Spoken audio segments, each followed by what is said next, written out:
등 뒤에서 총소리가 울렸을 때 저는 이미 죽었다고 생각했습니다. 철조망에 온몸이 찢겨 피투성이었고 무릎이 꺾여 더는 일어설 수 없었어요. 남쪽 땅 위에 엎드린 채 끝이구나 싶었는데 어둠 속에서 달려온 건 총구가 아니라 헬멧 아래 긴 머리카락이 흘러내리는 여자 군인의 두 손이었습니다. 그 사람이 피투성이인 제 손을 꽉 잡으며 말했어요. 괜찮아요. 이제 살았어요. 그리고 정확히 열나흘 뒤 저는 그 사람과 결혼했습니다. 미쳤다고요? 맞습니다. 우리 둘 다 미쳤어요. 철조망 너머로 내밀어진 한 손이 제 인생 전부를 바꿔놓은 이야기, 지금부터 적어 보내드리겠습니다. 이야기를 시작하기 전에 무료로 할 수 있는 구독 버튼과 좋아요를 눌러주시면 매일 감동적인 탈북 이야기를 들으실 수 있습니다. 그리고 어느 지역에서 이 사연을 듣고 계시는지 댓글로 남겨주시면 한 분 한 분 반갑게 인사드리겠습니다. 사연 시작합니다. 저는 리순혁이라고 합니다. 올해 31살이고 경기도 파주에서 작은 자동차 정비소를 운영하고 있어요. 아내와 5살 된 딸아이가 있고 매일 아침 딸이 아빠 다녀오세요 하고 손을 흔들어 줍니다. 평범하지요. 누가 보면 그냥 평범한 가장인데 7년 전 저는 북한군 하전사였습니다. 양강도 해산시 출신입니다. 아버지는 제가 12살 때 강경화로 돌아가셨고 어머니 혼자서 장마당에서 두부를 만들어 팔며 저를 키우셨어요. 공부를 좀 했으면 좋았겠지만 형편이 안 됐고 18살 되던 해 징집 영장이 나왔습니다. 2013년 한겨울이었지요. 군에 가면 밥은 먹을 수 있을 줄 알았습니다. 그게 제 착각의 시작이었어요. 신병훈련소에서부터 배가 고팠습니다. 배급이라고 나오는 건 강냉이죽 한 그릇이 전부였고 반찬은 소금에 절인 무쪼가리 몇 점뿐이었어요. 훈련은 새벽 5시부터 밤 10시까지 이어졌는데 그 와중에 쓰러지면 발로 걷어차이고 일어나서 또 뛰어야 했습니다. 동기 28명 중에 훈련소를 온전히 마친 건 20명이 채 안 됐어요.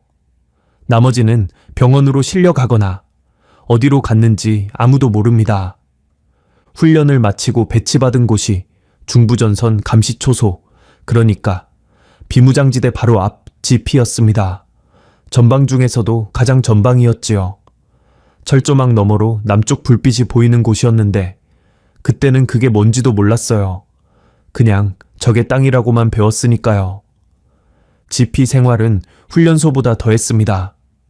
20명 남짓한 병사가 산꼭대기 벙커 같은 데서 살았는데 겨울에는 영하 20도 아래로 떨어져도 난방이 제대로 안 됐어요. 장작을 구하러 산을 타야 했고 그마저도 상관한테 빼앗기기 일쑤였습니다. 여름에는 습기가 차서 이불이 곰팡이로 까맣게 변했고 그 위에서 그냥 잤어요. 선택의 여지가 이제 없었으니까요. 가장 견디기 어려웠던 건 배고픔이었습니다. 전방 부대라 배급이 좀 낮다고들 했는데 실상은 비슷했어요. 하루 2끼, 옥수수밥에 된장국. 된장국이라고 해봐야 소금물에 시래기 몇 가닥 떠다니는 정도였지요. 한창 클 나이에 매일 산을 오르내리며 경계 근무를 서는데 그 식사로 버티라니 사람이 될 리가 없었습니다. 동기였던 최명수라는 친구가 있었어요. 함경북도 청진 출신으로 저보다 키가 한 뼘은 더 컸는데 GP에 온 뒤로 눈에 띄게 야위어 갔습니다. 볼이 쑥 들어가고 눈만 커졌지요. 그래도 명수는 웃음을 잃지 않았어요. 야간 경계를 같이 설 때면 고향 얘기를 해주곤 했는데 청진 바닷가에서 아버지랑 고기 잡던 이야기를 할 때만큼은 그 큰 눈이 반짝거렸습니다. 2017년 이른 봄이었습니다. 3월인데도 산 위는 아직 겨울이었어요. 그날따라 새벽 기온이 영하 15도까지 내려갔고 명수는 새벽 3시 경계 교대조였습니다. 저는 바로 다음 교대라 벙커 안에서 쪽잠을 자고 있었는데 밖에서 야, 최명수 안 일어나 하는 소리에 뛰쳐나갔어요. 명수가 초소 안에서 쓰러져 있었습니다. 총을 아는 채로 벽에 기대어 있었는데 처음에는 잠든 줄 알았어요. 제가 어깨를 흔들었더니 고개가 옆으로 꺾이면서 축 늘어졌습니다. 얼굴이 하얗고 입술이 보랏빛이었어요. 손을 잡았더니 이미 차가웠습니다. 영양실조 저체온이 겹친 거라고 나중에 군의관이 말했어요. 21살이었습니다. 가족한테 전사했다고 통보됐는지, 병사했다고 통보됐는지, 아니면 아무 통보도 안 갔는지 저는 모릅니다. 다만 명수의 자리에 새 병사가 들어오고 명수의 이불이 치워지고 일주일 뒤에는 아무도 그 이름을 입에 올리지 않았다는 건 압니다. 명수가 죽고 나서 밤마다 잠이 안 왔습니다. 눈을 감으면 명수의 보랏빛 입술이 보였고 다음은 내 차례라는 생각이 머리에서 떠나지 않았어요. 초소에서 남쪽을 바라보면 아득하게 불빛이 보였는데 그때부터 그 불빛이 다르게 느껴지기 시작했습니다. 저게 땅이 아니라 살 수 있는 땅으로요. 탈출을 처음 생각한 건 그 즈음이었어요. 하지만 생각과 실행 사이에는 큰 산이 있었습니다. DMZ, 지뢰밭은 세계에서 가장 촘촘하게 매설된 곳 중 하나라는 건 저도 알고 있었어요. 함부로 뛰어들면 다리가 날아가거나 그 자리에서 죽는 겁니다. 계획 없이 움직이면 끝이었지요. 그런데 기회가 찾아왔습니다. 2018년 여름, 중대 내에서 지뢰 재매설 작업에 차출됐어요. 기존 지뢰밭의 일부를 정비하고 새로 묻는 작업이었는데 이 과정에서 우리 초소 전방 구간의 지뢰 배치도를 직접 볼 수 있었습니다. 어디에 대인 지뢰가 묻혀 있고 어디가 비어 있는지 저는 그걸 머릿속에 새기듯이 외웠어요. 밤마다 눈을 감고 배치도를 그려보며 탈출 경로를 시뮬레이션 했습니다. 종이에 적으면 들킬 테니 오직 머리로만요. 1년 넘게 그렇게 준비했습니다. 경계 패턴도 외웠어요. 북측 탐조등이 몇 분 간격으로 도는지, 교대 시간에 초소가 비는 시간이 얼마인지, 군견 순찰조가 어느 루트로 도는지 하루도 빠짐없이 관찰하고 머리에 넣었습니다. 누군가는 저를 모범 병사라고 생각했을 거예요. 매일 밤 잠 안 자고 초소에 서 있으니까요. 실상은 탈출 준비를 하고 있었던 겁니다. 날짜를 잡은 건 2019년 11월이었습니다. 음력으로 보름이 지난 직후 금음에 가까운 밤을 택했어요. 달이 없어야 했습니다. 탐조등만으로는 지뢰밭 전체를 비출 수 없으니까 달빛이 없는 밤이 제 유일한 아군이었지요.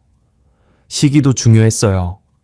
11월 말이면 풀이 마르고 낙엽이 쌓여서 시야가 확보되기 어렵습니다. 하지만 아직 첫눈은 오기 전이라 발자국이 남지 않을 때였어요. 눈이 내린 뒤에는 도망칠 수 없습니다. 흰 눈 위에 발자국이 고스란히 찍히니까요. 결행일은 11월 23일로 정했습니다. 그날이 다가올수록 이상하게 마음이 고요해졌어요. 두렵지 않았다면 거짓말입니다. 매 순간 두려웠지요. 하지만 명수의 얼굴이 떠오를 때마다 이 초소에서 서서히 죽어가는 것보다는 차라리 지뢰밭에서 한 번에 끝나는 게 낫다고 생각했습니다. 출발 이틀 전 마지막 면회가 있었습니다. 어머니가 해산에서 12시간 넘게 기차를 타고 오셨어요. 면회실에 들어온 어머니를 보는 순간 가슴이 무너졌습니다. 제가 군에 간 뒤 6해 동안 어머니는 20년은 더 늙으셨더군요. 허리가 굽었고 손마디가 갈라져 있었어요. 두부를 만들며 겨울에도 찬물에 손을 담갔을 그 세월이 손등에 다 적혀 있었습니다. 저는 아무 말도 못하고 어머니 손만 잡았어요. 어머니도 말이 없으셨습니다. 면회 시간은 30분이었는데 20분쯤 지났을 때 어머니가 제 손을 꽉 쥐며 말씀하셨어요. 수녀가 사람한다오, 어디서든. 그 한마디였습니다. 어머니가 무엇을 눈치채셨는지 아니면 그냥 아들 걱정해 하신 말씀인지 지금도 모르겠어요. 하지만 그 말이 제 등을 밀었습니다. 망설임이 사라졌지요. 면회가 끝나고 어머니의 뒷모습을 봤습니다. 굽은 등으로 면회실 문을 나서시는데 한 번도 뒤를 돌아보지 않으셨어요. 돌아보시면 눈물을 보일까봐 그러셨을 겁니다. 저도 울지 않았습니다. 대신 주머니 속에서 어머니가 두고 간 사진 한 장을 꼭 쥐었어요. 제가 10살쯤 됐을 때 아버지가 찍어준 사진이었는데 어머니와 제가 해산 강변에 나란히 서 있었습니다. 어머니는 웃고 계셨어요. 그 사진을 군복 안주머니에 넣었습니다. 2019년 11월 23일 그 밤이 왔습니다. 그날따라 바람이 매서웠어요. 기온이 영하 8, 도까지 떨어졌고 하늘에는 구름이 잔뜩 껴서 별 하나 보이지 않았습니다. 완벽한 밤이었지요. 경계교대는 자정에 이루어졌고 교대 직후 약 15분간 초소 주변이 가장 허술해지는 시간이 있었어요. 6해 동안 몸에 익힌 그 패턴을 믿었습니다. 자정 교대를 마치고 벙커로 돌아온 척 했습니다. 다른 병사들이 잠든 틈을 타 군복 위에 얇은 외투를 걸치고 주머니에 어머니 사진을 넣었어요. 그게 전부였습니다. 식량도 물도 가져갈 수 없었습니다. 이 몸뚱이 하나가 짐의 전부였지요. 벙커 뒤쪽 비상구로 빠져나왔습니다. 풀이 마른 땅을 밟는 소리조차 두려워서 발을 들 때마다 숨을 멈췄어요. 첫 번째 철조망까지는 약 200m. 그 거리가 2km처럼 느껴졌습니다. 첫 번째 철조망 앞에 엎드렸을 때 심장이 목구멍까지 올라온 것 같았습니다. 벙커를 빠져나온 건 자정 직후였어요.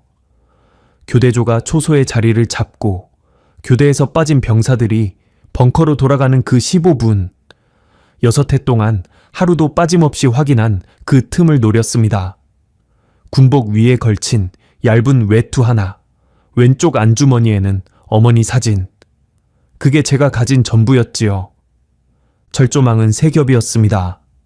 첫 번째는 우리 초소 전방 약 200m 지점, 두 번째는 거기서 다시 300m쯤 남쪽, 세 번째가 남측 관할 구역과의 경계선 부근이었어요.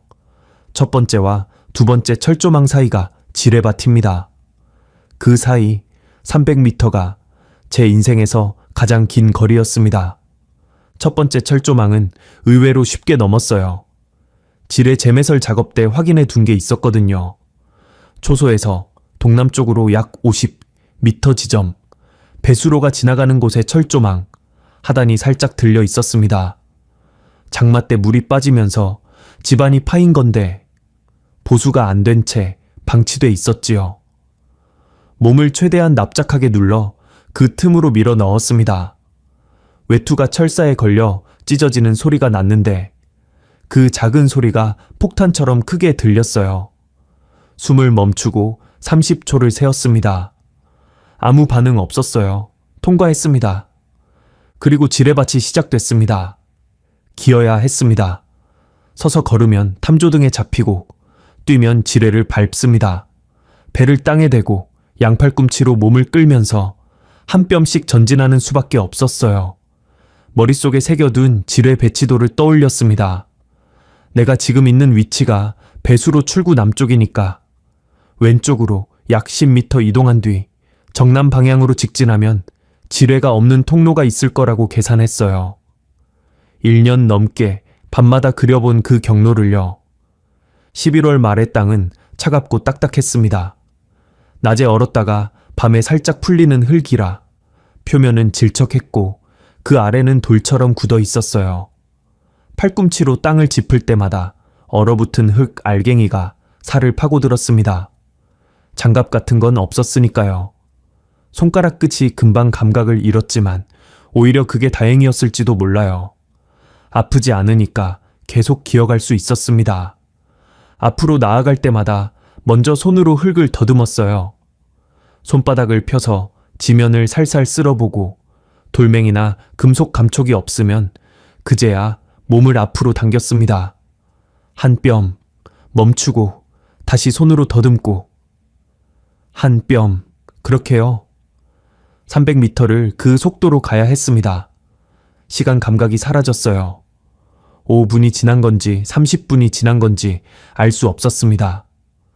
세상에 저와 이 흙바닥만 남은 것 같았지요. 약 100m쯤 전진했을 때 탐조등이 돌아왔습니다. 북측 초소의 탐조등은 45초 간격으로 좌에서 우로 훑고 지나갑니다. 한 바퀴 도는데 약 3분. 불빛이 오른쪽 끝에 닿고 다시 왼쪽으로 돌아오는 사이 약 45초가 제가 움직일 수 있는 시간이었어요. 빛이 오면 머리를 땅에 박고 숨을 죽였습니다. 움직이지 않으면 보이지 않아요. 마른 풀색 군복이 흙과 섞이면 300m 밖 초소에서는 돌멩이와 구분이 안 됩니다. 적어도 그렇게 믿어야 했습니다. 빛이 지나갔어요. 다시 기었습니다. 한 뼘, 한 뼘, 한 뼘. 손끝에 뭔가 닿았습니다. 가늘고 팽팽한 금속, 철사였어요. 지면에서 약 10cm 높이로 팽팽하게 당겨져 있었습니다. 심장이 멈추는 줄 알았습니다. 지뢰 기폭 와이어일 수도 있고 경보선일 수도 있었어요. 어느 쪽이든 건드리면 끝이었습니다. 손을 거둬들이고 한참을 그 자리에 엎드려 있었어요. 숨소리조차 무서웠습니다. 머릿속으로 배치도를 다시 그렸어요. 이 위치에 와이어가 있었던가? 기억이 나지 않았습니다. 재매설 작업 이후에 추가된 건지 아니면 제가 경로를 잘못 잡은 건지 등에서 식은땀이 흘렀고 손이 떨렸습니다. 우회하기로 했습니다. 오른쪽으로 몸을 돌려 약 3m를 이동했어요. 풀이 무성한 구간이었는데 마른 풀줄기를 헤칠 때마다 바스락 소리가 났습니다. 그 소리가 저한테는 비명처럼 크게 들렸지요. 우회 구간을 지나 다시 남쪽으로 방향을 잡았을 때 그때 실수가 생겼습니다. 오른발이 뭔가에 걸렸어요. 낮게 깔린 철사였습니다. 순간적으로 발을 당겼는데 철사가 바지 아랫단을 잡고 있었습니다. 찢어지는 소리가 났고 동시에 종아리에 날카로운 통증이 왔어요. 철사 끝에 달린 가시가 살을 찢은 겁니다. 아래를 볼 수 없었지만 따뜻한 게 종아리를 타고 흘러내리는 게 느껴졌어요. 피였습니다. 소리를 내면 안 됐습니다. 이를 악물었어요. 혀를 깨물었는지 입안에서도 피맛이 났습니다. 발을 천천히 빼내고 찢어진 바짓단을 철사에서 분리했어요. 종아리 상처가 깊은 건지 얕은 건지 확인할 여유가 없었습니다. 멈추면 죽고 가면 살 수도 있으니까. 다시 기었습니다. 그때부터는 종아리에서 피가 흐를 때마다 흙이 상처에 달라붙었어요. 쓰라린 정도가 아니라 뜨거웠습니다. 화상을 입은 것처럼 종아리 전체가 불타는 느낌이었지요. 하지만 멈출 수 없었어요. 탐조등이 또 돌아왔고 머리를 박고 빛이 지나가길 기다리고 다시 한 뼘씩 나아갔습니다. 얼마나 더 갔을까요? 50m쯤 남았다고 느꼈을 때 손끝에 다른 감촉이 닿았어요. 풀이 아니라 잘린 줄기. 사람이 정비한 흔적이었습니다. 그 순간 깨달았어요. 두 번째 철조망이 가까이 있다는 걸요. 지뢰밭 끝자락에 도달한 겁니다. 두 번째 철조망은 첫 번째보다 높았어요. 대략 2m 반 높이에 상단에 가시철사가 감겨 있었습니다. 밑으로 빠져나갈 틈은 보이지 않았어요. 넘어야 했습니다. 지뢰밭에서 빠져나온 안도감에 몸이 잠깐 풀렸는데 그게 또 위험했지요. 경계를 늦추면 안 됐습니다. 철조망 기둥을 잡고 일어섰어요. 기어 다니다가 서니까 다리에 힘이 없어서 무릎이 꺾였습니다. 종아리 상처가 끔찍하게 욱신거렸고 바지가 피로 젖어 있었어요. 그래도 기둥을 잡고 버텼습니다. 발을 철조망 그물에 걸치고 한 칸씩 올라갔어요. 상단 가시철사 구간에서 손바닥이 찢어졌습니다. 장갑이 없으니 맨손으로 가시를 잡을 수밖에 없었어요. 가시가 손바닥을 관통하는 느낌이었습니다. 왼손으로 가시줄을 눌러 틈을 만들고 오른쪽 다리를 넘기려는 순간 외투 뒷자락이 가시에 걸렸어요. 빼려고 몸을 틀었더니 가시가 등을 긁으면서 쭉 그어졌습니다. 등에서도 피가 났지만 외투가 풀리면서 몸이 넘어갔어요. 그때였습니다. 뒤쪽에서 궁연 짖는 소리가 들렸어요. 한 마리가 아니었습니다. 두세 마리가 동시에 짖었고 소리가 점점 가까워졌어요. 순찰조가 뭔가를 감지한 겁니다. 제가 지뢰밭을 기어오며 남긴 피냄새였을 수도 있고 철조망에서 난 소리가 전달됐을 수도 있어요. 어느 쪽이든 상관없었습니다. 들켰다는 게 중요했지요. 거기서 고함이 터졌습니다. 북한 말이었어요. 어둠 속에서 방향을 알 수 없었지만 목소리는 북쪽이었습니다. 초소 방향에서 여러 개의 발소리가 들렸고 궁연에 짖는 소리가 더 격해졌습니다. 그리고 총소리가 울렸어요. 탕, 탕, 탕. 경고 사격이었는지 조준 사격이었는지 그 순간에는 구분할 겨를이 없었습니다. 총알이 공기를 가르는 소리가 귀 옆을 스쳤어요. 경험해 보지 않은 사람은 모를 겁니다. 총알이 지나가면 바람소리와는 전혀 다른 날카롭고 짧은 휙 하는 소리가 나요. 그 소리를 듣는 순간 온몸의 근육이 수축했습니다. 뛰었습니다. 생각할 시간 같은 건 없었어요.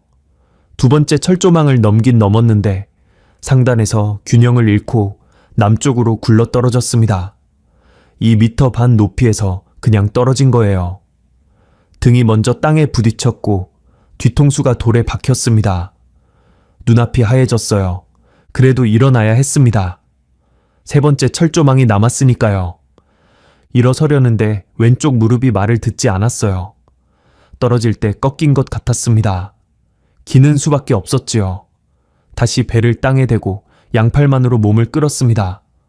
총소리가 계속됐어요. 탕, 탕. 흙이 바로 옆에서 튀어 올랐습니다. 가까웠어요. 점점 가까워지고 있었습니다. 세 번째 철조망이 눈앞에 나타났을 때 저는 이미 반쯤 의식이 나가 있었습니다. 손바닥은 피투성이었고 종아리 상처에서는 계속 피가 흘렀고 무릎은 부어올라 있었어요. 그래도 철조망을 잡았습니다. 맨손으로요. 가시가 다시 손을 찔렀지만 아픈 줄도 몰랐어요. 아드레날린이라는 게 그런 거겠죠. 기둥을 잡고 올랐습니다. 팔 힘만으로요. 다리는 이미 쓸모가 없었어요. 상단에 걸터 앉았을 때 뒤에서 또 총소리가 울렸고 철조망 기둥에서 쇳소리가 났습니다. 총알이 기둥을 스친 겁니다. 겁을 먹을 시간도 없이 몸을 남쪽으로 던졌어요. 그냥 떨어졌습니다. 가시에 얼굴이 긁히고 외투가 찢기고 등과 옆구리를 쭉 그이면서 남쪽 땅 위에 곤두박질 쳤습니다. 엎드린 채 움직일 수가 없었어요. 온몸에 힘이 빠졌습니다. 숨을 쉬려는데 흙이 입에 들어왔고 뱉어내려다 기침이 나왔어요. 피맛이 났습니다. 등 뒤에서는 여전히 고함과 궁견 소리가 들렸지만 총소리는 멈춘 것 같았어요. 남측 관할 구역으로 넘어왔으니 함부로 쏘지 못한 건지도 모릅니다. 그대로 엎드려 있었습니다. 얼굴을 남쪽 흙에 파묻은 채로요. 흙이 차가웠는데 그 차가움이 처음으로 위로처럼 느껴졌어요. 이 흙은 남쪽 흙이다. 내가 해냈다. 그 생각이 들었을 때 눈물이 나올 줄 알았는데 나오지 않았습니다. 너무 지쳐서 울 힘도 없었어요. 얼마나 그렇게 있었는지 모릅니다. 1분이었을 수도 10분이었을 수도 있어요. 의식이 자꾸 끊겼다, 이어졌다 했습니다. 어둠 속에서 들린 건 제 거친 숨소리와 멀리서 가늘게 이어지는 궁연 울음뿐이었어요. 그러다 발소리가 들렸습니다. 남쪽에서요. 여러 명이 달려오고 있었어요. 군화 소리, 장비 부딪히는 소리, 낮은 목소리로 주고받는 무전 소리. 한국군이었습니다. 다가오는 발소리가 점점 커지는데 저는 고개를 들 힘도 없었어요. 이마가 흙에 붙어 있었고 눈꺼풀이 무거웠습니다. 움직이지 마! 손 보여! 한국말이었습니다. 억양이 달랐어요. 북한 말과는 다른 빠르고 또렷한 말투. 군화 소리가 바로 앞에서 멈췄고 총구가 제 머리 위를 겨누고 있다는 걸 느낌으로 알았습니다. 저는 입을 열었어요. 목소리가 나오지 않았습니다. 입술이 갈라져서 피가 맺혀 있었고 혀가 말라붙어 있었어요. 그래도 말해야 했습니다. 쏘지 마시오. 귀순. 이오. 겨우 그만큼 내뱉었어요. 북한 사투리 그대로요. 그게 제가 할 수 있는 전부였습니다. 잠깐 정적이 흘렀어요. 군화 소리들이 멈추고 누군가 무전으로 뭔가를 말하는 소리가 들렸습니다. 그리고 한 사람의 발소리가 빠르게 다가오더니 바로 옆에서 무릎 꿇는 소리가 났어요. 부상자예요. 총 내려요. 여자 목소리였습니다. 급하지만 단호한 흔들림 없는 목소리.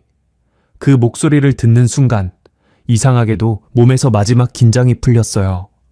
누군가의 손이 제 어깨를 조심스럽게 잡고 몸을 돌려 눕혔습니다. 하늘이 보였어요. 구름 낀 깜깜한 하늘. 그리고 그 하늘을 가리며 한 얼굴이 내려다보고 있었습니다. 헬멧을 쓰고 있었는데 헬멧 아래로 긴 머리카락이 흘러나와 있었어요. 어둠 속이라 이목구비는 제대로 보이지 않았지만 눈만은 보였습니다.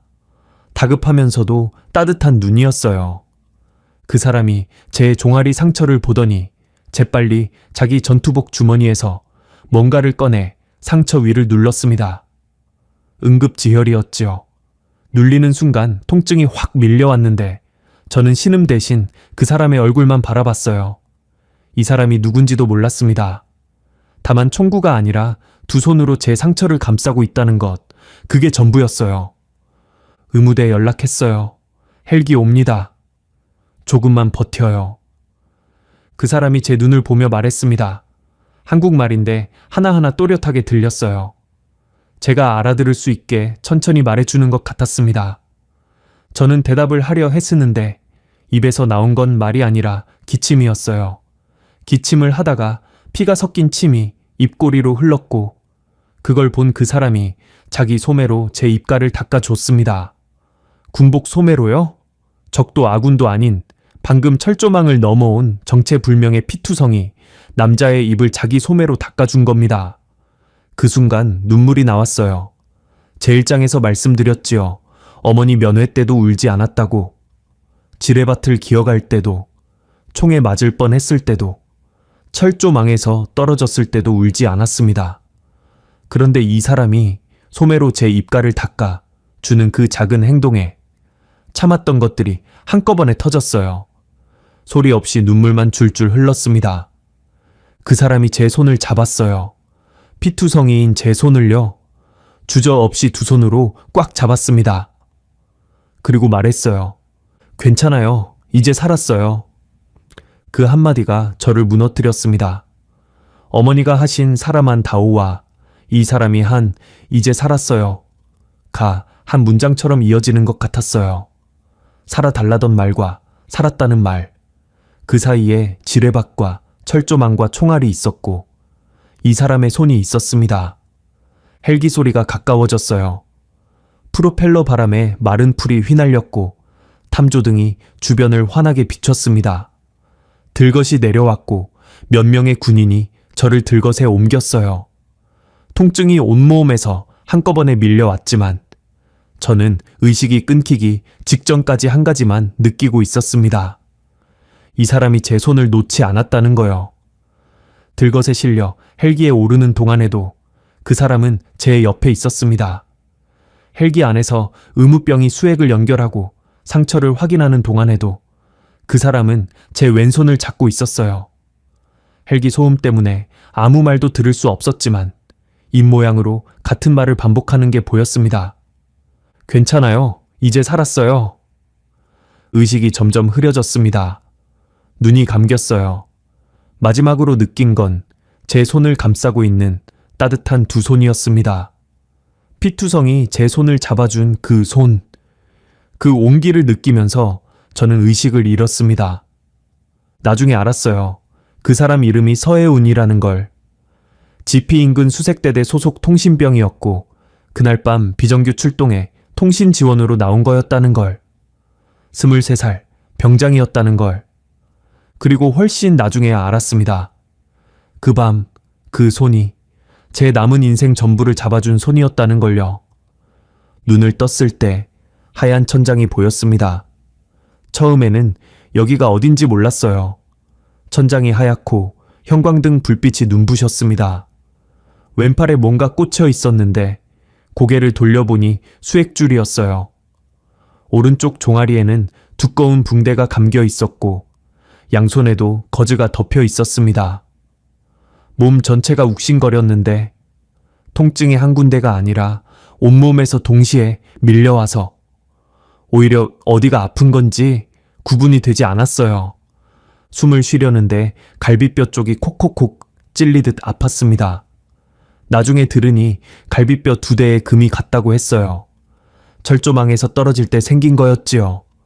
왼쪽 무릎은 인대가 늘어났고 종아리 상처는 12바늘을 꿰맸다고 했습니다. 양손 손바닥은 가시에 찔려 수십 군데가 찢어져 있었고요. 총상은 없었어요. 그게 기적이었습니다. 어둠 속에서 여러 발이 날아왔는데 한 발도 맞지 않았으니까요. 병실은 일반 병실이 아니었습니다. 창문에 철창이 있었고 문 앞에 군인 2명이 서 있었어요. 나중에 안 사실이지만 국군수도병원 내 특수병동이었습니다. 귀순자가 오면 치료와 동시에 격리 수용하는 곳이었지요. 환자이면서 동시에 신원 미확인 인물. 그게 그때 제 신분이었어요. 의식이 돌아오고 얼마 지나지 않아 군복을 입은 사람 서너시 병실로 들어왔습니다. 군의관 1명, 그리고 신분을 밝히지 않은 사람 3이었어요. 군의관이 상태를 확인하는 동안 나머지 3은 말없이 저를 바라보고만 있었습니다. 그 눈빛이 어떤 건지 아시겠지요? 의심이요. 이 사람이 진짜 귀순자인지 아니면 다른 목적으로 넘어온 건지를 가늠하는 눈빛이었습니다. 이름, 한 사람이 물었습니다. 짧고 건조한 한마디였어요. 리순혁입니다. 제 목소리가 얼마나 갈라져 있었는지 스스로도 놀랐습니다. 기어다니고 피를 흘리고 헬기에 실려 오는 동안 한 모금의 물도 마시지 못했으니까요. 그 사람이 수첩에 뭔가를 적더니 다시 물었어요. 소속 부대. 인민군 제3군단 예하 전방 감시초소 하전사입니다. 넘어온 이유. 저는 잠시 말을 멈췄어요. 넘어온 이유. 그걸 어떻게 한 문장으로 설명합니까? 명수가 초소에서 죽은 것, 6해 동안의 굶주림, 어머니가 사람한다오라고 하신 것, 남쪽 불빛을 바라보며 밤마다 지뢰밭 경로를 외운 것, 그 모든 게 이유인데 입에서 나온 건 간단한 한마디였습니다. 살고 싶어서요. 그 사람들은 더 많은 질문을 했지만 제 의식이 다시 흐려지면서 중단됐어요. 군의관이 진통제를 놓았고 약이 퍼지면서 천장이 흔들리다가 다시 어둠이 왔습니다. 그렇게 처음 며칠은 깨고 자기를 반복했어요. 깨어있는 시간보다 잠든 시간이 더 길었고 깨어있을 때는 통증과 신문이 번갈아 찾아왔습니다. 화장실도 혼자 갈 수 없어서 소변통을 썼고 식사는 죽이 나왔는데 손이 거즈로 감겨 있어서 숟가락을 제대로 잡을 수가 없었어요. 간호병이 먹여줬습니다. 24살에 다른 사람 손에 숟가락을 맡기고 입을 벌리는 게 어떤 기분인지 아시겠지요? 수치스럽다기보다는 내가 완전히 무력한 존재가 됐다는 자각이 무거웠어요. 그런데 그 무력한 시간 속에서 자꾸 떠오르는 게 하나 있었습니다. 그날 밤의 손이요. 의식이 끊기기 직전에 느꼈던 그 손. 피투성이인 제 손을 주저없이 잡아준 2손. 헬기 안에서도 놓지 않았던 그 손. 그리고 괜찮아요. 이제 살았어요. 라고 반복하던 목소리. 꿈이었나 싶기도 했어요. 통증과 혼란 속에서 제가 만들어낸 환각일 수도 있다고 생각했습니다. 그만큼 비현실적이었으니까요. 전쟁터 같은 그 한밤중에 총구 대신 2손을 내민 사람이 있었다는 게 병원에 온 지 나흘째 되던 날이었습니다. 오후 늦은 시간이었어요. 창밖으로 해가 기울고 있었고 병실 안은 조용했습니다. 문 앞에 경계병사가 교대하는 소리가 나더니 문이 열렸어요. 군복을 입은 사람이 들어왔는데 이번에는 신문하러 온 사람이 아니었습니다. 옆에 선 장교가 말했어요. 귀순 당시 현장 상황 확인을 위해 당일 출동 인원이 방문합니다. 그 뒤로 들어온 사람을 보는 순간 저는 알아봤습니다. 헬멧은 쓰고 있지 않았어요. 군복 차림에 머리를 뒤로 묶고 있었고 키가 크지 않았습니다. 하지만 눈을 보는 순간 알았어요. 그날 밤 어둠 속에서 제 위로 내려다보던 바로 그 눈이었습니다. 다급하면서도 따뜻했던 그 눈. 병실의 형광등 아래에서 보니 까만 눈동자 빛이 들어 있었어요. 그 사람도 저를 보고 잠시 멈칫했습니다. 아마 그날 밤 피투성이로 쓰러져 있던 사람과 지금 붕대투성이로 침대에 누워있는 사람이 같은 사람이라는 걸 확인하는 순간이었겠지요. 서해운 병장입니다. 당일 통신 지원으로 출동했었습니다. 장교에게 보고하듯 말했지만 눈은 저를 보고 있었어요. 저도 그 사람을 바라봤습니다. 할 말이 너무 많은데 아무 말도 나오지 않는 그런 순간이었습니다. 장교와 함께 온 조사관이 서해운 병장에게 그날 밤 상황을 물었어요. 몇 시에 출동 명령을 받았는지, 현장 도착 시각이 몇 시였는지, 귀순자의 상태가 어떠했는지. 서해운 병장은 또박또박 대답했습니다. 23시 57분경 긴급 출동 명령을 수신했고 수색조와 함께 현장에 도착한 시각은 0시 12분경이었습니다.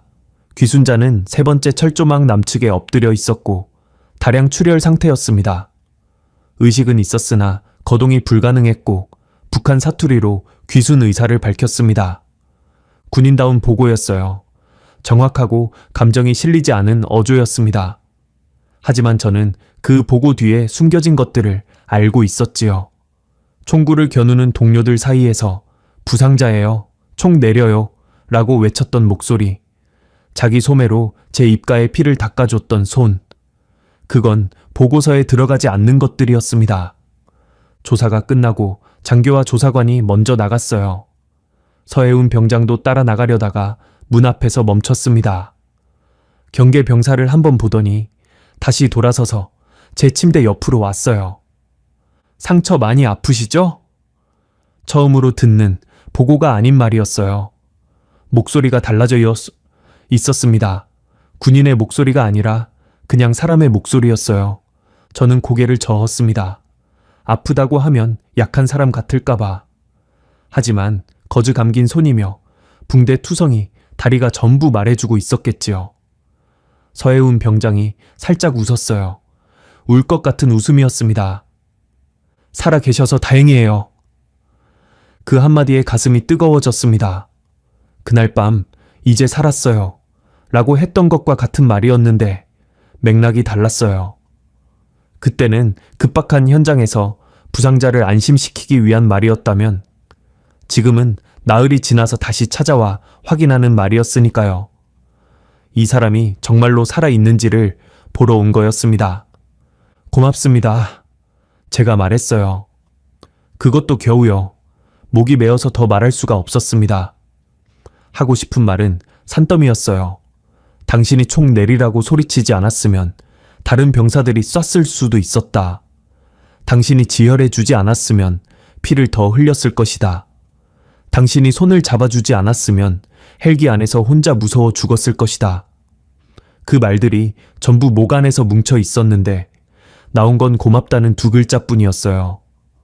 서해운 병장이 고개를 한번 끄덕이더니 주머니에서 뭔가를 꺼냈습니다. 사진 한 장이었어요. 제 어머니 사진이었습니다. 이거 군복 안주머니에 있었어요. 응급 처치할 때 빠졌는데 제가 가지고 있었습니다. 가슴이 철렁했어요. 어머니 사진. 해산 강변에서 10살 된 저와 나란히 서 있는 어머니 사진. 지뢰밭을 기어가는 동안에도, 철조망을 넘는 동안에도 안주머니에서 심장 위를 지키고 있던 사진. 그걸 이 사람이 나흘 동안 가지고 있었던 겁니다. 거즈 감긴 손으로 사진을 받았어요. 사진 모서리에 핏자국이 묻어 있었지만 어머니 얼굴은 그대로였습니다. 웃고 계셨어요.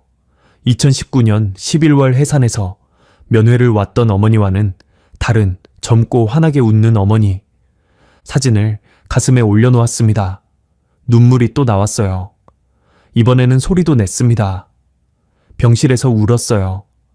서해운 병장 앞에서 문 밖 경계병이 들을 수 있는 곳에서 신경 쓸 겨를 없이 울었습니다. 서해운 병장은 아무 말 하지 않았어요. 그냥 거기 서 있었습니다. 제가 울 때 위로하려 들거나 울음을 멈추라고 하거나 어색해하지 않았어요. 그냥 옆에 서서 기다려 줬습니다. 그게 저한테는 어떤 말보다 큰 위로였어요. 울어도 괜찮은 곳이 있다는 것, 이 사람 옆이 그런 곳이라는 것. 한참 뒤에 눈물이 그쳤을 때 서해운 병장이 조용히 말했습니다. 사진 속 분이 어머니시죠? 고개를 끄덕였어요. 꼭 다시 만나실 수 있을 거예요. 거짓말일 수도 있는 말이었습니다. 북에 두고 온 가족을 다시 만나는 건 거의 불가능에 가깝다는 걸 이 사람도 알고 있었을 거예요. 그런데도 그렇게 말해줬습니다. 희망이라는 게 사실이어야만 의미 있는 건 아니잖아요. 그 순간 제가 필요한 말을 해준 거였어요. 저 이제 가봐야 해요. 부대 복귀해야 해서. 서해운 병장이 한 발 물러섰어요. 저는 급하게 말했습니다.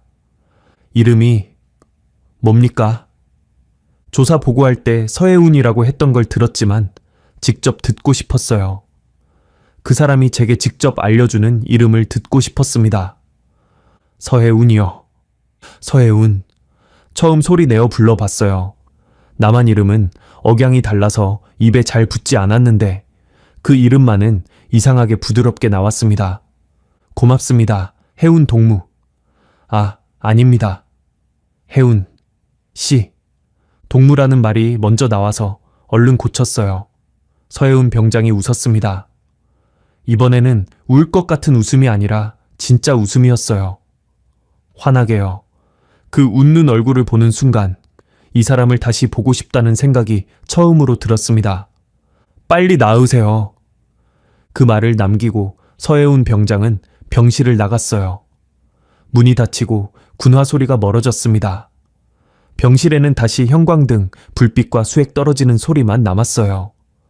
저는 가슴 위에 올려놓은 어머니 사진을 내려다봤습니다. 사진 모서리에 핏자국이 마르면서 갈색으로 변해 있었어요. 이 사진을 나흘이나 가지고 있었다는 건 이 사람이 나흘 동안 저를 기억하고 있었다는 뜻이었습니다. 현장에서 주운 소지품을 조사관에게 넘기지 않고 직접 가져온 것도 공적인 의무가 아니라 개인적인 마음이었을 거예요. 그날 밤 잠이 오지 않았습니다. 통증 때문이 아니었어요. 천장을 바라보면서 그날 밤 일을 처음부터 끝까지 떠올렸습니다. 지뢰밭을 기어가던 300m, 총소리, 철조망 위에서 떨어지던 순간, 그리고 그 모든 것 끝에 있던 한 사람. 어둠 속에서 무릎을 꿇고 제 손을 잡아준 사람. 지뢰밭 300m가 제 인생에서 가장 긴 거리였다고 앞에서 말씀드렸지요. 그런데 그날 밤 이후로 생각이 바뀌었어요. 그 300m는 가장 긴 거리가 아니라 가장 중요한 거리였습니다. 그 거리를 건넜기 때문에 서해운이라는 사람을 만났으니까요. 물론 그때는 몰랐습니다. 이 사람과 열흘 뒤에 다시 만나게 될 줄도, 그로부터 나흘 뒤에 혼인신고를 하게 될 줄도. 그때 제가 아는 건 딱 하나였어요. 이 사람 앞에서는 울어도 괜찮다는 것. 북한에서도, 군대에서도, 이 병실에서도 한 번도 느끼지 못한 그 감각. 안전하다는 느낌. 그게 사랑의 시작이었는지는 지금도 잘 모르겠어요. 다만 그때 제 가슴에 뭔가 자리를 잡기 시작했다는 건 확실합니다. 서해운 병장이 돌아간 뒤 어머니 사진을 베개 밑에 넣었습니다. 그리고 눈을 감았어요. 오랜만에 악몽이 찾아오지 않았습니다. 지뢰밭도, 총소리도, 명수의 보랏빛 입술도 나타나지 않았어요. 대신 환하게 웃는 얼굴 하나가 어둠 속에 떠올랐습니다. 국정원이라는 곳의 사람들이 처음 온 건 병원에 입원한 지 닷새째 되던 날이었습니다. 군복이 아니라 양복을 입고 있었어요. 2명이었는데 한 사람은 서류철을 들고 있었고 다른 한 사람은 손에 아무것도 없이 저를 바라보기만 했습니다. 그 빈손이 더 무서웠어요. 북한에서 보위부 사람들이 올 때도 그랬거든요. 서류를 든 사람은 실무자이고 빈손인 사람이 진짜 결정권자입니다. 리순혁 씨, 지금부터 합동신문을 시작하겠습니다. 신문이 아니라 신문이라고 했지만 본질은 같았어요. 나라는 인간이 진짜인지 가짜인지를 밝혀내는 과정, 귀순자인지 간첩인지를 가르는 칼날 위에 제가 올라가야 하는 거였습니다. 첫날부터 강도가 셌어요. 같은 질문을 다른 방식으로 반복했습니다. 소속 부대가 어디였는지를 10번은 물었고 그때마다 제 대답에서 단어 하나라도 달라지면 멈추고 되물었어요. 아까는 감시초소라고 했는데 지금은 관측초소라고 하셨습니다. 어느 쪽이 맞습니까? 그런 식이었지요. 저는 같은 뜻으로 쓴 건데 이 사람들에게는 다른 단어였습니다. 가장 집요했던 질문은 탈출 경로였어요. 왜 하필 이 루트였습니까? 지뢰 재매설 작업에 투입되어 배치도를 파악할 수 있었습니다. 그 작업에 투입된 게 우연입니까? 의도적입니까? 차출 명령을 받은 겁니다. 제가 요청한 게 아닙니다. 그렇다면 작업 중 배치도를 의도적으로 암기한 건 사실이지요. 예. 암기한 내용을 누군가에게 전달한 적이 있습니까? 없습니다. 그걸 어떻게 증명합니까? 증명할 수 없었습니다. 머릿속에 있는 걸 어떻게 증명합니까? 안 했다는 것을 증명하는 건 불가능에 가까웠지요. 이 사람들도 그걸 알고 있었어요. 그래서 반복한 겁니다. 같은 질문을 조금씩 각도를 바꿔가며 던지고 제 대답에서 모순을 찾으려 했습니다. 거짓말 탐지기도 했어요. 손가락에 센서를 끼우고 가슴에 밴드를 감고 앞에 앉은 검사관이 질문을 읽었습니다. 대한민국에 해를 끼칠 목적으로 입국하였습니까? 북한 정찰총국 또는 보위부로부터 지령을 받은 적이 있습니까? 질문 하나하나에 예, 아니오로만 대답해야 했어요.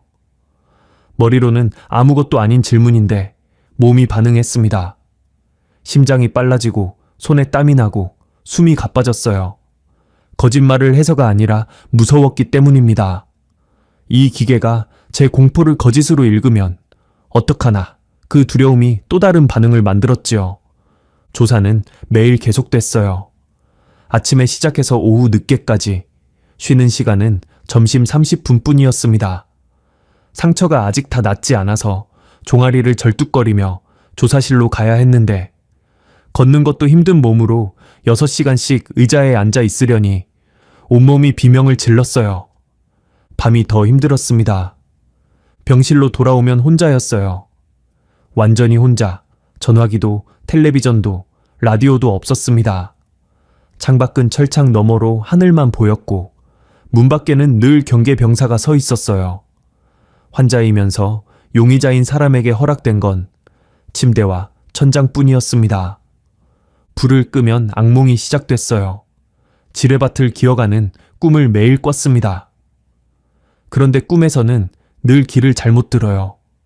손으로 흙을 더듬는데 금속 감촉이 닿고 터질 거라는 걸 알면서도 손을 뗄 수가 없는 꿈.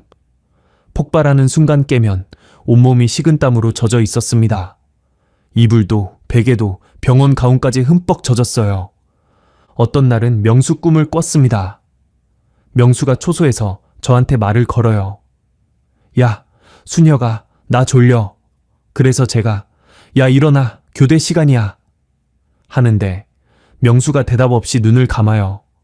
흔들어도 안 일어나요. 그러다 명수 입술이 보랏빛으로 변하는 걸 보면서 깨어납니다. 그런 밤이 반복되니까 잠드는 게 무서워졌어요. 눈을 감는 게 두려워서 천장에 형광등을 켜놓은 채 밤을 새운 적도 있었습니다. 낮에는 조사를 받고 밤에는 악몽을 피해 뜬 눈으로 지사우고 사람이 그렇게 살면 얼마 가지 않아 무너집니다.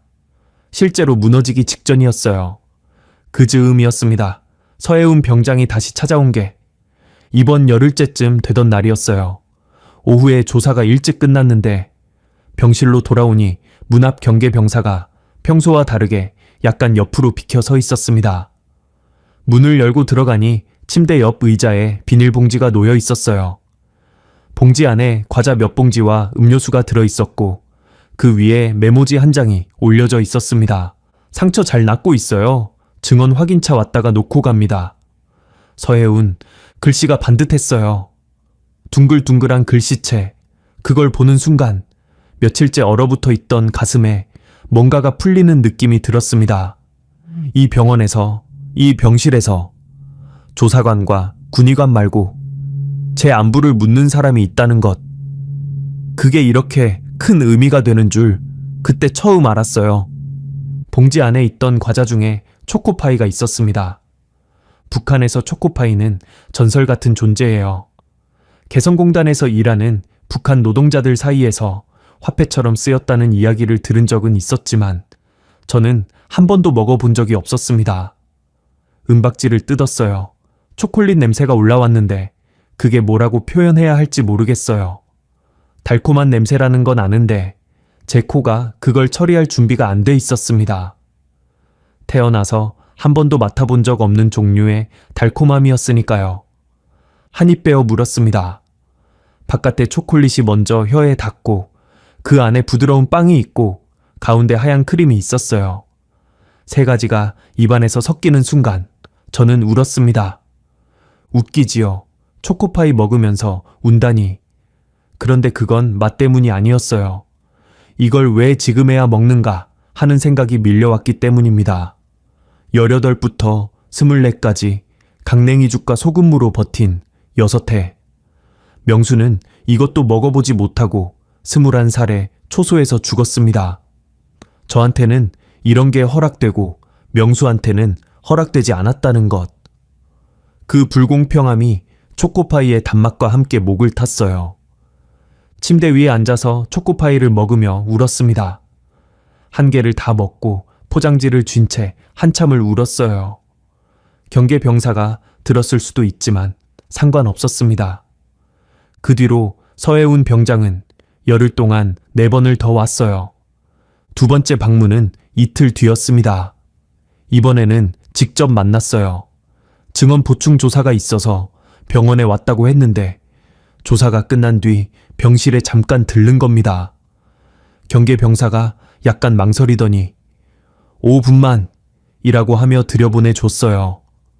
나중에 안 건데 서혜운 병장이 그 경계병사한테 과자를 따로 갖다 줬다고 합니다. 그게 통했던 거예요. 그 5분 동안 깊은 대화를 나눈 건 아닙니다. 서혜운 병장이 의자에 앉아서 물었어요. 밥은 드세요? 죽이 나옵니다. 맛있어요? 맛은 잘 모르겠습니다. 먹을 수 있다는 게 감사하지요. 그래도 좀 드셔야 해요. 빨리 나으려면. 그런 대화였어요. 별것 아닌 말들. 그런데 그 별것 아닌 말들이 조사실에서 받는 날카로운 질문들과 너무 대비돼서 숨통이 트이는 것 같았습니다. 이 사람은 제가 누구인지를 신문하러 온 게 아니라 제가 어떤지를 물으러 온 거였으니까요. 세 번째 방문 때부터 대화가 길어졌어요. 경계병사가 5분을 10분으로 늘려줬고 서혜운 병장은 또 과자와 음료를 가져왔습니다. 이번에는 같이 앉아서 먹었어요. 저는 커피 맛 음료를 처음 마셔봤는데 너무 달아서 얼굴을 찡그렸더니 서혜운 병장이 웃었습니다. 원래 그래요. 한국 음료는 달아요. 그 웃음이 좋았어요. 형광등 아래에서도 화난 사람이었습니다.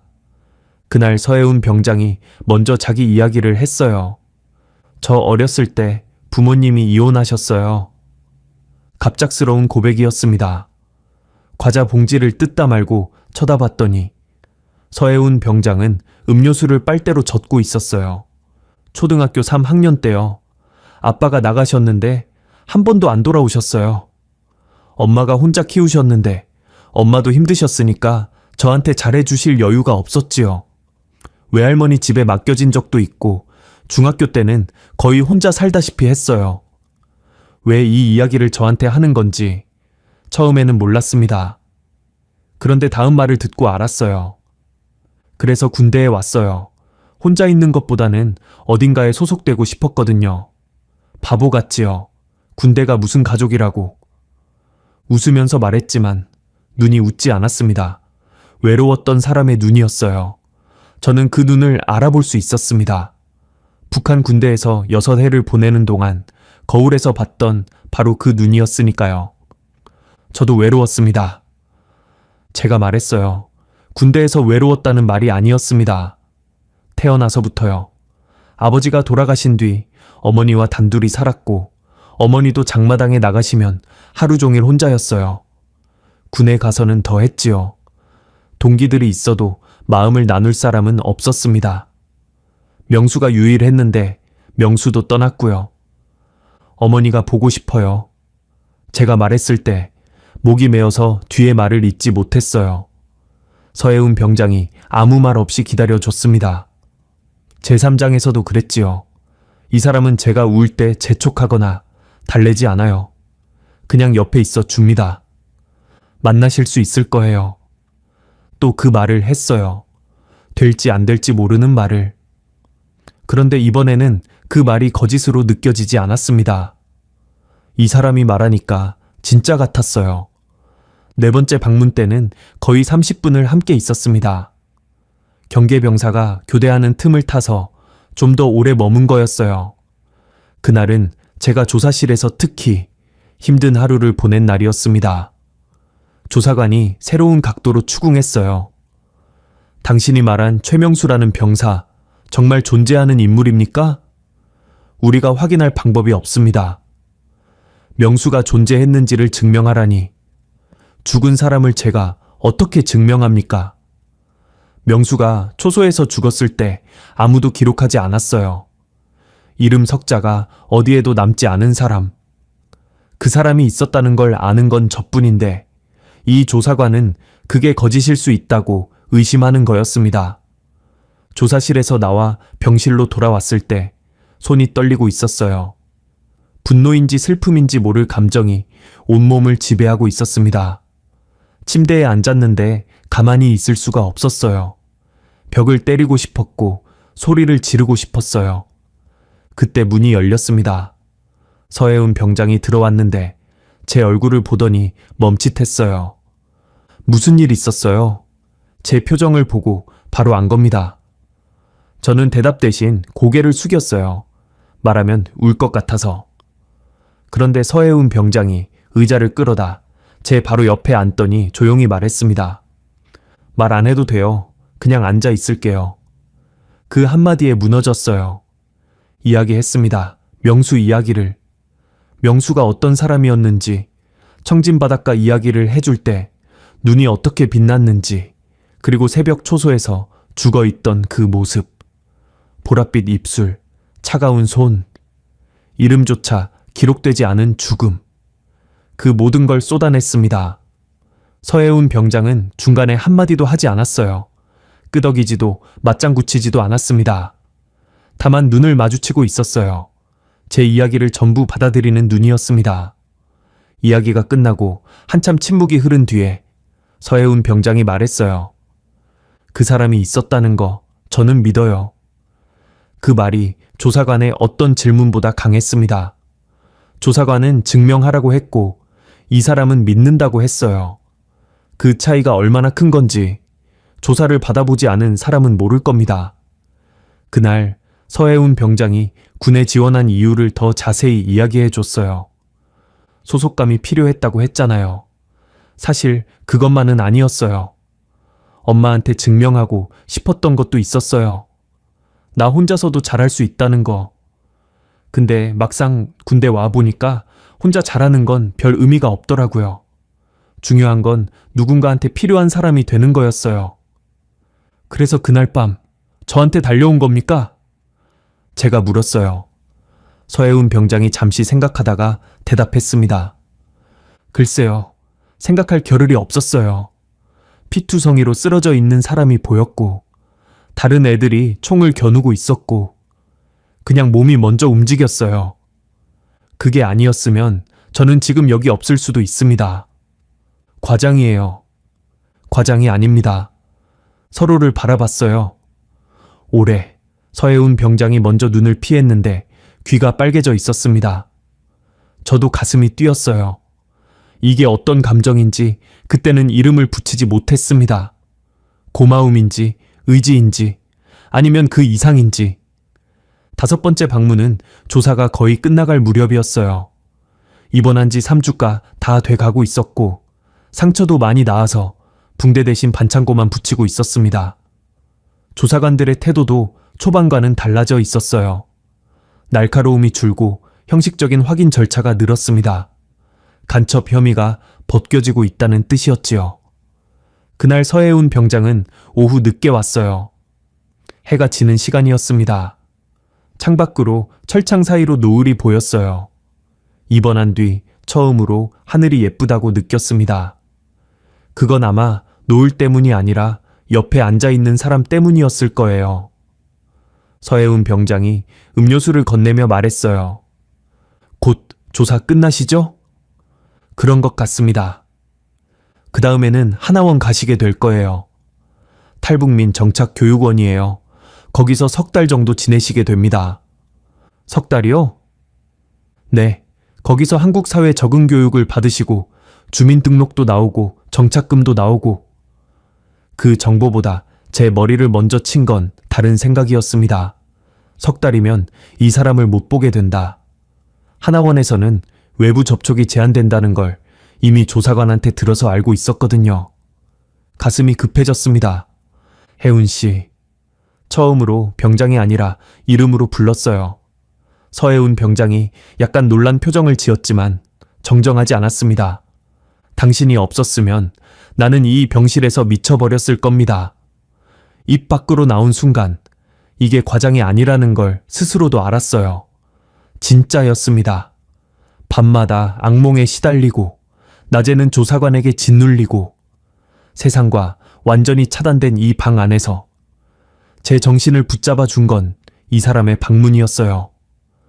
과자 봉지와 짧은 안부와 함께 앉아 있어 주는 시간. 그게 없었으면 저는 진짜로 벽을 주먹으로 깨고 있었을 겁니다. 서해운 병장이 한참 동안 아무 말을 하지 않았어요. 음료수 컵을 두 손으로 감싸 쥔 채 바닥을 보고 있었습니다. 그러다 고개를 들고 저를 봤어요. 눈이 젖어 있었습니다. 저도요. 그 두 글자가 전부였어요. 하지만 그 안에 담긴 게 많다는 걸 느꼈습니다. 이 사람도 외로웠다는 것. 이 방문들이 일방적인 시혜가 아니라 이 사람한테도 의미가 있었다는 것. 서로에게 필요한 사람이 있다는 걸 확인하는 시간이었다는 것. 창밖에 노을이 지고 있었습니다. 병실이 어두워지기 시작했어요. 서해운 병장이 일어서며 말했습니다. 조사 끝나면 연락처 드릴게요. 하나원 가시기 전에 한번 만나요. 처음으로 약속이었습니다. 다음에 또 봐요가 아니라 만나자는 약속.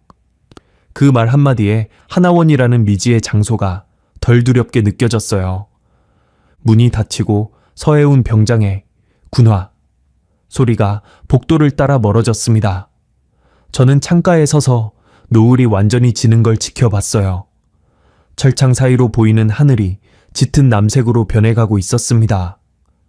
주머니에 손을 넣었더니 서해운 병장이 두고 간 과자 포장지가 만져졌어요. 버려야 하는데 버리지 못했습니다. 바보같이요. 과자 포장지를 왜 간직합니까? 그런데 그게 이 사람이 여기 있었다는 증거 같았어요. 꿈이 아니라 진짜 사람이 와서 진짜로 앉아 있다가 진짜로 약속을 하고 갔다는 증거. 그날 밤은 악몽을 꾸지 않았습니다. 명수가 나왔는데 이번에는 죽어 있지 않았어요. 청진 바닷가에 서서 웃고 있었습니다. 야, 수녀가. 잘됐다, 임마. 명수가 그렇게 말하는 꿈이었어요. 눈을 떴을 때 베개가 젖어 있었지만 식은땀이 아니라 눈물이었습니다. 조사가 공식 종료된 건 2019년 12월 13일이었습니다. 입원한 지 20날짜에 되던 날이었어요. 조사관이 서류 한 장을 들고 와서 읽어줬습니다. 간첩 혐의 없음, 귀순 의사 확인, 하나원 입소 대기 조치. 그 말을 듣는 순간 온몸에 힘이 빠졌어요. 안도가 이렇게 무거운 줄 몰랐습니다. 울지는 않았어요. 그냥 침대에 등을 기대고 천장을 바라봤습니다. 20날 동안 올려다보던 그 하얀 천장이 그날따라는 좀 다르게 보였어요. 감옥의 천장이 아니라 그냥 병원의 천장으로. 퇴원 절차는 이틀 뒤에 마무리됐어요. 종아리 상처는 실밥을 뽑았고 갈비뼈는 금방 간 거라 시간이 약이라고는 했습니다. 무릎도 깁스 없이 보조대만 차면 걸을 수 있었어요. 하나원 입소까지 약 2주간의 대기 기간이 있었는데 그동안 정부에서 임시 거처를 배정해 줬습니다. 서울 외곽의 작은 원룸이었어요. 반지하였고 창문이 높은 곳에 달려 있어서 밖을 보려면 까치발을 해야 했습니다. 가구라고는 접이식 식탁 하나, 의자 2개, 얇은 이불이 깔린 바닥 매트리스가 전부였어요. 하지만 저한테는 궁전이었습니다. 문 앞에 경계병사가 없고 열쇠가 제 손에 있고 제가 원할 때 문을 열고 나갈 수 있다는 것. 그게 이 방의 가장 비싼 가구였어요. 처음 혼자 그 방에 들어섰을 때 한참을 서 있었습니다. 뭘 해야 할지 몰랐어요. 병원에서는 누가 밥을 줬고 누가 시간을 정해줬고 누가 불을 켜고 껐습니다. 여기서는 전부 제가 해야 하는 건데 제가 할 줄 아는 게 아무것도 없었어요. 수도꼭지를 틀었는데 뜨거운 물이 나와서 놀랐습니다. 북한지 피해서는 겨울에 물이 얼었거든요. 그 방에 도착한 첫날 저녁 전화가 울렸어요. 아, 전화라고 하니까 설명을 드려야겠습니다. 퇴원할 때 담당 관계관이 휴대전화를 하나 줬어요. 아주 기본적인 기종이었는데 저한테는 외계 물건이었습니다. 북한에서 간부들이 쓰는 손전화를 멀리서 본 적은 있지만 만져본 적은 없었거든요. 버튼을 누르면 화면이 바뀐다는 것까지는 알겠는데 어떤 버튼을 눌러야 전화를 받는 건지 몰라서 한참 헤맸어요. 화면에 뜬 번호가 낯설었고 울리는 소리에 당황해서 전화기를 이리 뒤집고 저리 뒤집다가 겨우 초록색 버튼을 눌렀습니다. 여보세요? 순혁 씨? 서혜운의 목소리였어요. 군인이 아니라 이름으로 부르는 목소리. 병실에서 마지막에 들었던 그 톤 그대로였습니다. 혜운 씨, 어떻게 이 번호를... 관계관님한테 여쭤봤어요. 비상연락처로 등록해도 되냐고 허락받았어요. 이 사람은 이런 식이었어요. 규정 안에서 할 수 있는 모든 방법을 찾는 사람. 병실에 과자를 들고 들어올 때도, 경계병사에게 양해를 구할 때도 늘 정면으로 부딪히지 않고 문을 만들어내는 사람이었습니다. 내일 휴가 냈어요. 시간 되시면 좀 도와드릴까 해서요. 도와주다니 뭘요? 밖에 나가 보셨어요? 나가지 못했습니다. 원룸 문을 열고 복도까지는 갔는데 건물 밖으로 나가는 게 무서웠어요. 병원에서도 바깥을 본 적이 없고 한국 거리를 걸어본 적이 없으니까요. 문 밖에 뭐가 있는지 모르는 세상으로 혼자 나가는 게 두려웠습니다. 못 나갔습니다. 솔직하게 말했어요. 서혜운이 잠깐 침묵하더니 부드럽게 말했습니다. 그럼 내일 제가 갈게요. 같이 나가요. 다음 날 서혜운이 왔습니다. 사복 차림이었어요. 군복이 아닌 서혜운을 처음 봤습니다. 흰색 패딩 점퍼에 청바지, 운동화. 병실에서 보던 사람이 맞나 싶을 정도로 달라 보였어요. 군인이 아니라 그냥 23살 여자 사람이었습니다. 키가 저보다 머리 하나는 작았는데 병실에서는 못 느꼈던 거였어요. 누워있는 제 옆에 서 있으니까 커 보였는데 나란히 서니까 작았습니다. 가요. 서혜운이 앞서 걸었어요. 저는 그 뒤를 따라 건물 밖으로 나갔습니다. 첫 발을 디딘 순간을 잊지 못합니다. 12월 중순의 서울이었어요. 춥고 바람이 불었지만 거리에 사람이 많았습니다. 차가 쏟아져 지나가고 간판이 빛나고 어디선가 음악이 흘러나왔어요. 냄새도 달랐습니다. 군대에서는 흙과 총기름 냄새만 맡았는데 여기서는 빵 굽는 냄새, 커피 냄새, 자동차 배기가스가 섞여 있었어요. 감각이 과부에 걸린 것 같았습니다. 멈춰 섰어요. 사람들이 저를 스쳐 지나가는데 아무도 저를 보지 않았습니다. 북한에서는 낯선 사람이 동네에 나타나면 인민반장에게 보고가 갑니다. 여기서는 아무도 신경 쓰지 않아요. 그 자유가 오히려 낯설었습니다. 괜찮아요?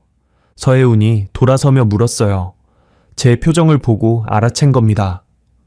좀 어지럽습니다. 천천히 해요. 급할 거 없어요. 서혜운이 제 팔을 잡았어요. 자연스럽게. 팔짱을 낀 게 아니라 팔꿈치를 살짝 잡은 거였는데 그 손이 닿는 순간 어지러움이 멈췄습니다. 이 사람이 옆에 있으면 괜찮다는 걸 몸이 먼저 알았어요. 지하철을 처음 탔습니다. 지하로 내려가는 계단에서 사람들이 물처럼 흘러가고 에스컬레이터라는 게 있었는데 계단이 혼자 움직이는 걸 보고 멈칫했어요. 서혜운이 웃으면서 올라타면 돼요 라고 했는데 발을 올려놓는 타이밍을 잡지 못해서 2번이나 다시 내렸습니다. 개찰구에서도 막혔어요. 카드를 찍어야 한다는 걸 모르니까 그냥 문 앞에 서 있었더니 뒤에 줄 선 사람이 혀를 찼습니다. 서혜운이 제 카드를 대신 찍어주고 제 손을 잡아 끌었어요. 그 짧은 순간에 부끄러움과 감사가 동시에 밀려왔습니다. 지하철 안은 충격이었어요. 이렇게 많은 사람이 이 좁은 공간에 있는데 아무도 말을 하지 않는다는 게 다들 손에 뭔가를 들고 화면을 보고 있었는데 서혜운이 설명해 줬어요. 스마트폰이라고. 북한에서 간부들이 쓰는 손전화와는 차원이 다른 물건이었습니다. 편의점이라는 곳에도 처음 갔어요.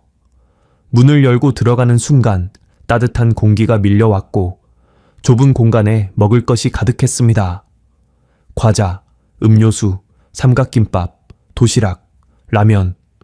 종류가 너무 많아서 어디를 봐야 할지 몰랐어요. 북한 군대에서는 먹을 게 하나뿐이었으니까 고르는 일이 없었거든요. 선택지가 많다는 게 이렇게 압도적인 줄 몰랐습니다. 서혜운이 삼각김밥을 골라줬어요. 비닐을 뜯는 법을 모르니까 서혜운이 시범을 보여줬습니다. 숫자가 적힌 순서대로 당기면 비닐이 벗겨지는 구조였는데 처음 보는 사람한테는 퍼즐이나 마찬가지였지요. 겨우 뜯어서 한 입 베어 물었는데 김과 밥과 참치가 입안에서 만났어요. 눈이 커졌습니다. 맛있어요? 서혜운이 제 표정을 보며 물었어요. 저는 고개를 끄덕이면서 2번째 입을 베어 물었습니다. 맛있다는 말이 나오기 전에 이미 반은 없어졌어요. 더 사줄까요? 하나 더 먹었습니다. 편의점 창가 자리에 나란히 앉아서요. 삼각김밥을 먹으며 창밖을 보는데 밖에서 사람들이 지나가고 있었어요. 각자의 삶을 사는 사람들. 저도 이제 그중 한 명이 될 수 있을까 하는 생각이 들었습니다. 그렇게 이틀, 사흘, 나흘이 지났어요. 서혜운은 휴가를 최대한 몰아썼습니다. 매일 와서 저를 데리고 밖으로 나갔어요. 버스 타는 법을 가르쳐줬고 횡단보도에서 신호 보는 법도 알려줬습니다. 마트라는 곳에 가서 칫솔과 치약과 수건을 사는 것도 같이 했어요. 계산대에서 돈을 내는 방법, 거스름 돈을 확인하는 법, 남한에서 살아가는데 필요한 것들을 하나씩 배웠습니다. 어느 날은 서혜운이 제 손전화에 자기 번호를 저장해 줬어요. 연락처를 여는 법, 전화를 거는 법, 문자를 보내는 법까지 알려줬습니다. 문자를 처음 쳐봤는데 자음과 모음을 조합하는 게 너무 느려서 한 문장 쓰는데 5분이 걸렸어요. 처음 보낸 문자가 뭐였는지 아직도 기억합니다. 오늘 고마웠습니다. 보내고 나서 심장이 뛰었어요. 답장이 1분도 안 돼서 왔습니다. 내일 또 갈게요. 그 웃는 표시가 뭔지 몰라서 한참 들여다봤어요. 나중에 이모티콘이라는 거라고 배웠습니다. 콜론과 괄호를 붙이면 웃는 얼굴이 된다는 걸. 그날 밤 혼자 원룸 매트리스에 누워서 그 문자를 20번은 더 봤을 겁니다. 날이 갈수록 이 사람에 대한 감정이 깊어졌어요. 처음에는 고마움이었고 그 다음은 의지였고 그 다음은 이름을 붙이기 어려운 것이었습니다. 서혜운이 웃으면 가슴이 뛰었고 서혜운이 돌아가면 원룸이 비어 보였어요. 내일 또 온다는 걸 알면서도 오늘 가는 게 아쉬웠습니다. 서혜운한테 이 감정이 뭔지 물어볼 수는 없었어요. 이 사람은 저를 도와주러 오는 건데 제가 다른 감정을 가져버리면 부담이 될 테니까. 이 사람의 친절을 제가 오해하고 있는 거라면 어떡하나 하는 두려움도 있었고요. 그런데 닷새째 되던 날 서혜운이 이상한 말을 했어요.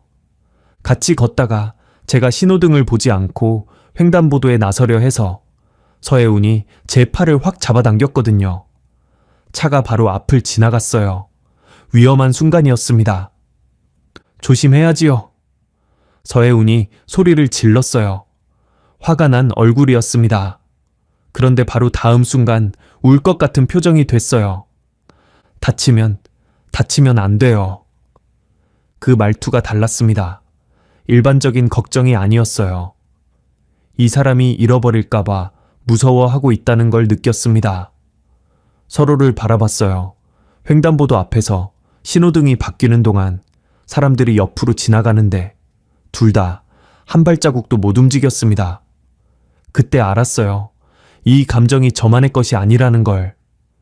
하지만 입 밖으로 꺼내지 못한 채 며칠이 더 지났습니다. 하나원 입소일이 다가오고 있었어요. 12월 28일.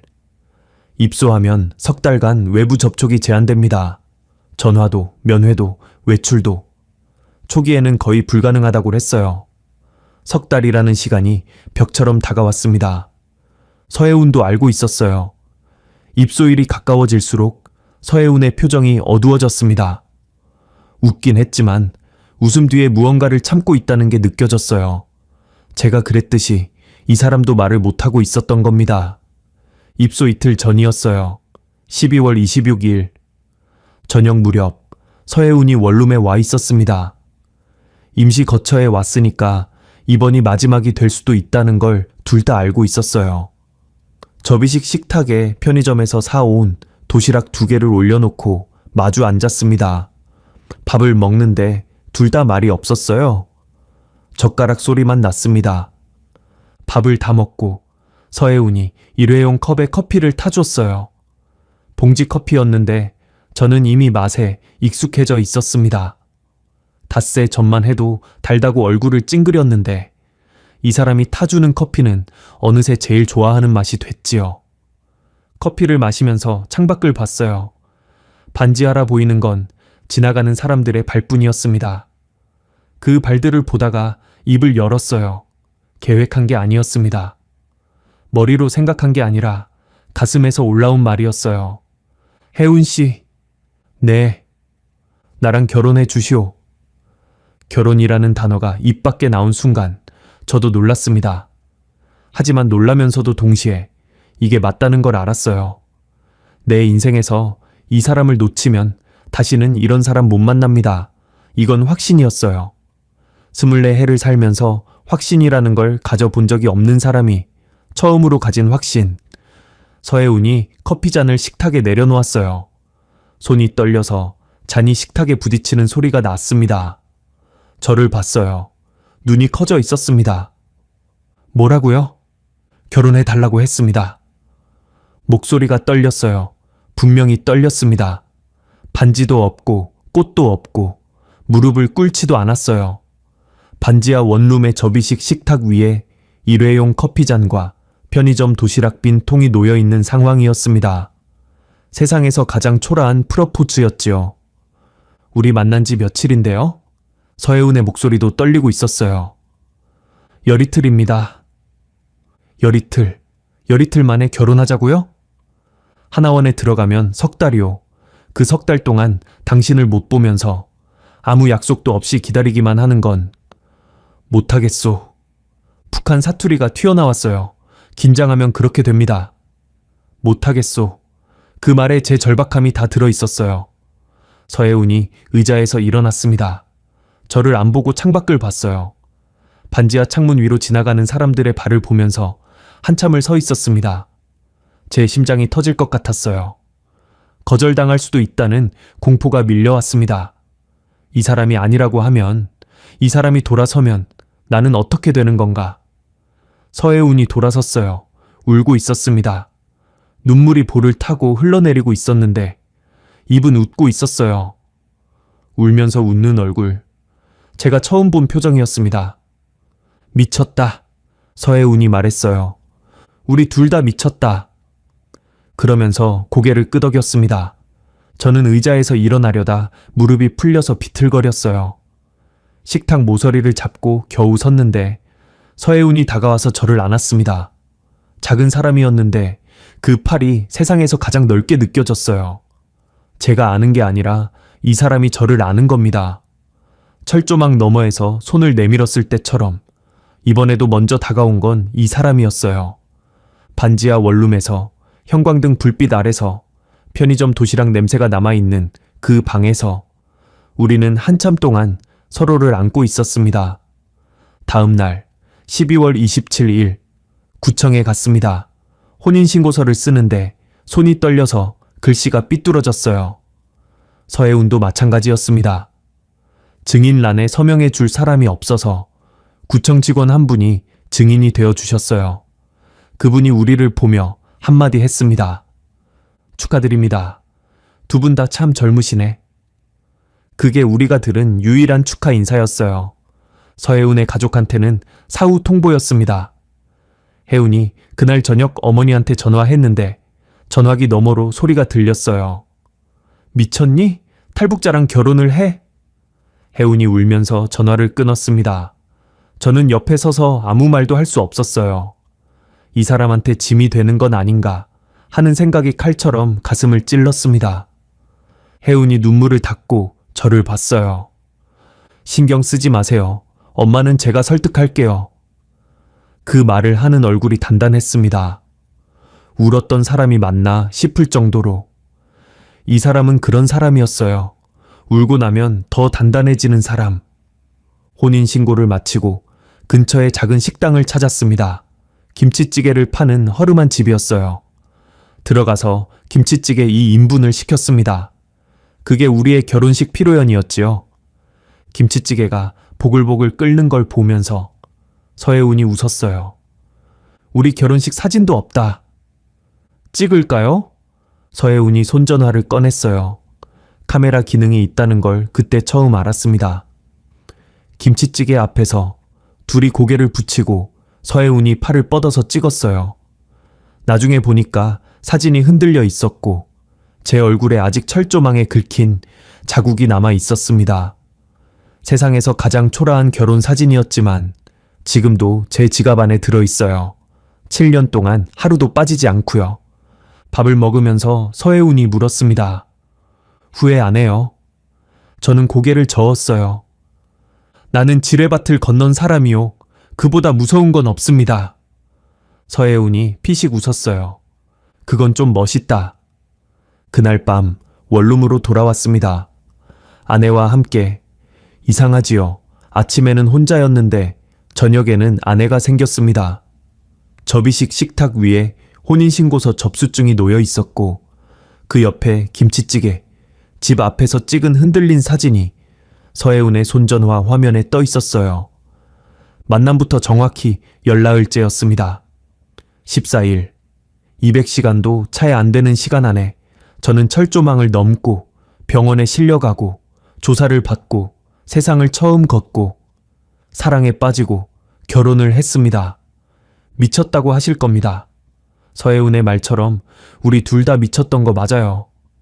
하지만 지뢰밭을 기어가면서 배운 게 하나 있습니다.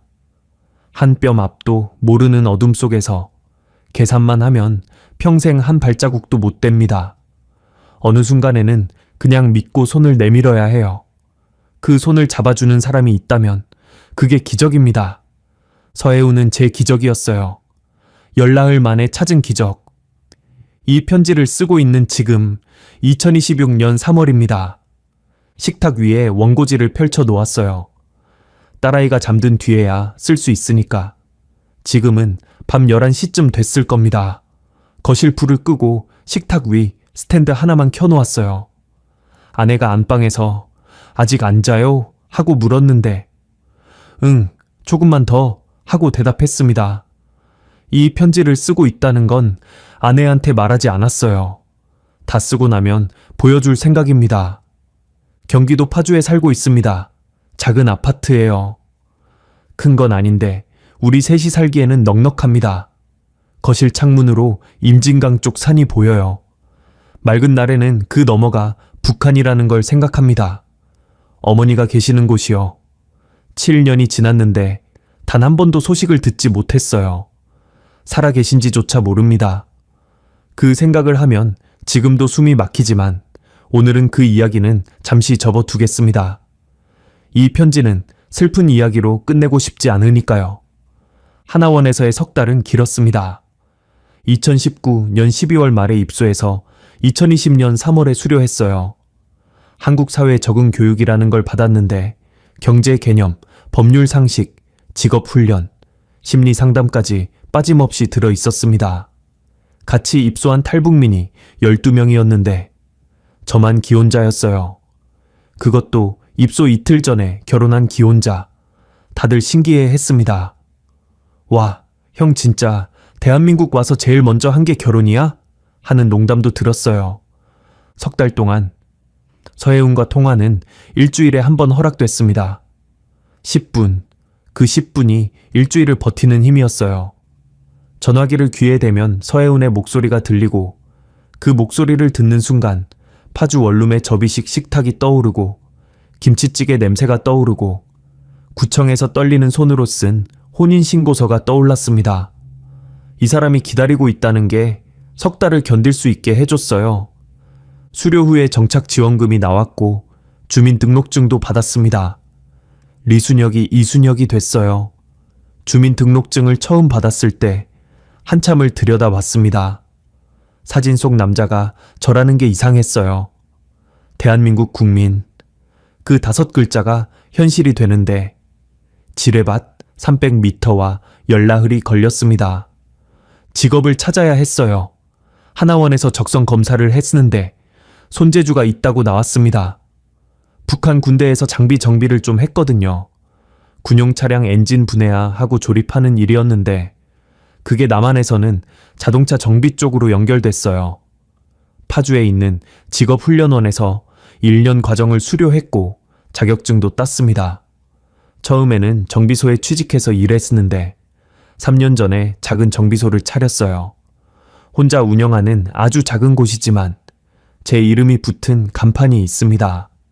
순혁 모터스, 서혜운이 지어줬어요. 서혜운은 2020년에 전역했습니다. 병장 만기 전역이었는데 전역 후에 바로 간호학과에 진학했어요.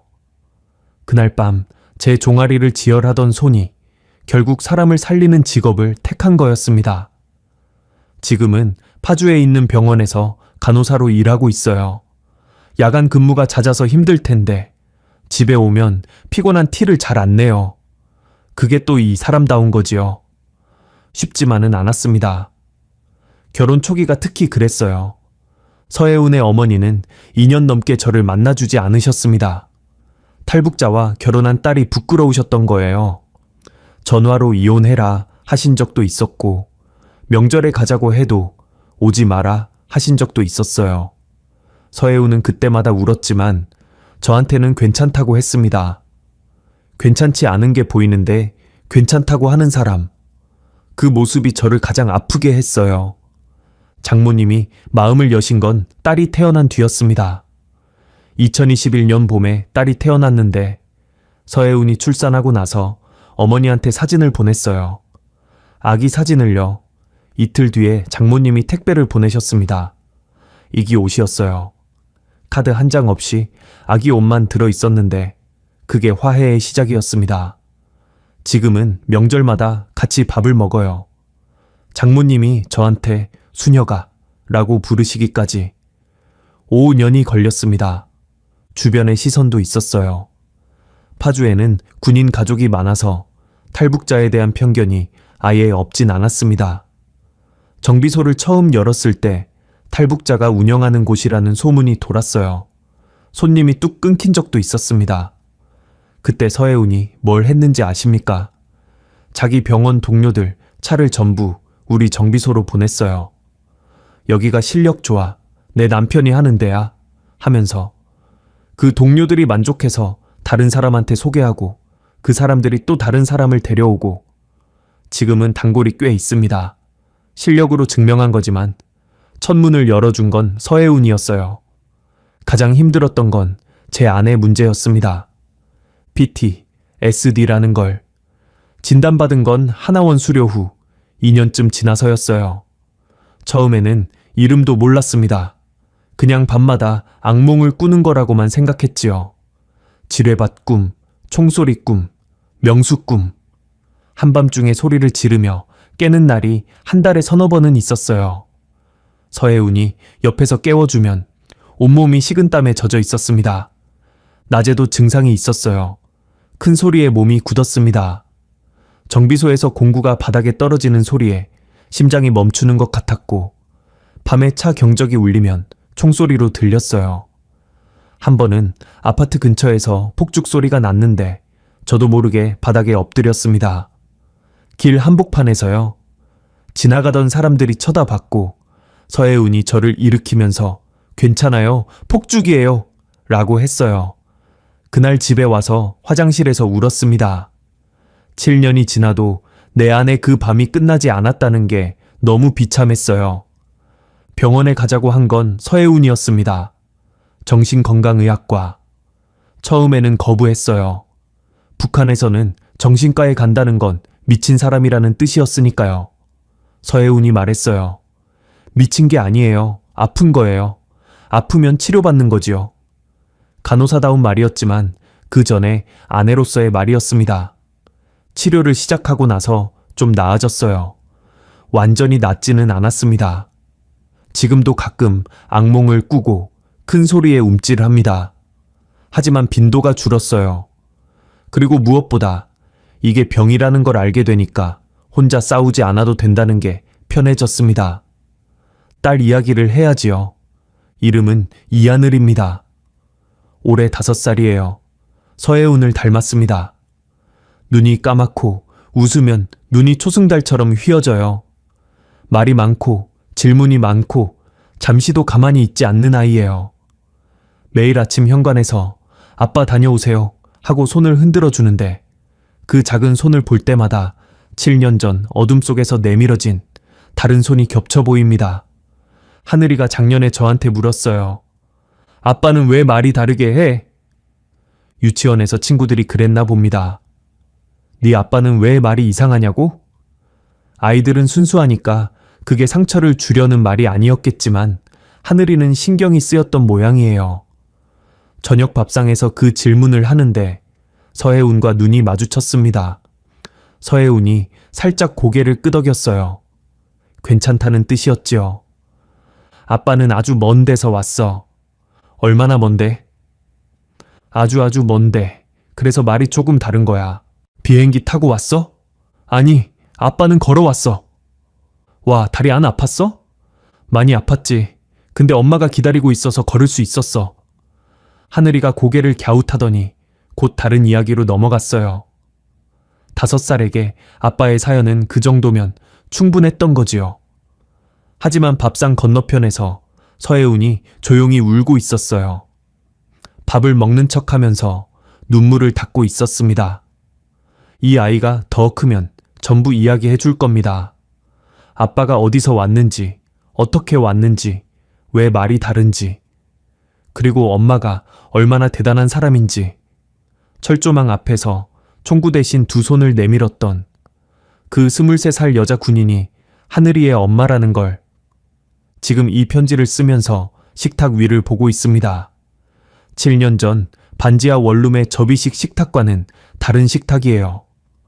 4명이 앉을 수 있는 나무 식탁. 아직 우리는 3명이지만 의자는 4개입니다. 서혜운이 언젠가 하나 더 생길 수도 있잖아요 라고 하면서 4개를 샀어요. 식탁 위에 하늘이가 그린 그림이 있습니다. 3사람이 손을 잡고 있는 그림이에요. 큰 사람 2 사이에 작은 사람 하나. 하늘이가 밑에 글씨를 썼는데 아직 글을 배우는 중이라 삐뚤삐뚤해요. 우리 가족, 그 3글자. 라디오를 듣고 계신 분들께 마지막으로 전하고 싶은 말이 있습니다. 저는 특별한 사람이 아닙니다. 북한에서 군인이었고 배가 고팠고 무서웠고 도망쳤어요. 지뢰밭을 기어간 건 용기가 아니라 절박함이었고 철조망을 넘은 건 결단이 아니라 본능이었습니다. 저 같은 사람은 수천 명이 있어요. 누군가는 성공했고, 누군가는 실패했고, 누군가는 그 밤에 돌아오지 못했지요. 제가 여기 있는 건 한 사람이 손을 내밀었기 때문입니다. 총구를 겨누는 게 당연한 상황에서 상처를 감싸준 손, 간첩일 수도 있는 사람의 입가를 자기 소매로 닦아준 손, 초코파이를 가져다 준 손, 지하철에서 팔꿈치를 잡아준 손, 혼인신고서 위에서 떨리던 손, 한밤중에 악몽에서 깨울 때 어깨를 잡는 손, 서혜운이라는 사람의 손이 제 인생을 만들었습니다. 그날 밤 철조망 너머로 내밀어진 그 손이 없었다면 지금 이 식탁에서 이 편지를 쓰는 나는 없었을 것입니다. 혹시 지금 이 사연을 들으시면서 옆에 힘들어하는 사람이 있다면 손을 내밀어 주십시오. 그게 큰 것일 필요는 없습니다. 초코파이, 한 개일 수도, 괜찮냐는 한마디일 수도, 그냥 옆에 앉아 있어 주는 것일 수도 있어요. 하지만 그 작은 손이 한 사람의 인생을 완전히 바꿀 수 있습니다. 제가 증인입니다. 편지를 마칩니다. 안방에서 서혜운이 자고 있고 작은 방에서 하늘이가 자고 있습니다. 이 집이 조용한 밤에 두 사람의 숨소리가 멀리서 들려요. 7년 전 그 밤에는 총소리가 들렸는데 오늘 밤에는 가족의 숨소리가 들립니다. 이것보다 더 큰 기적은 없을 겁니다. 긴 사연 끝까지 읽어주셔서 감사합니다. 2026년 3월 파주에서 이순혁 올림.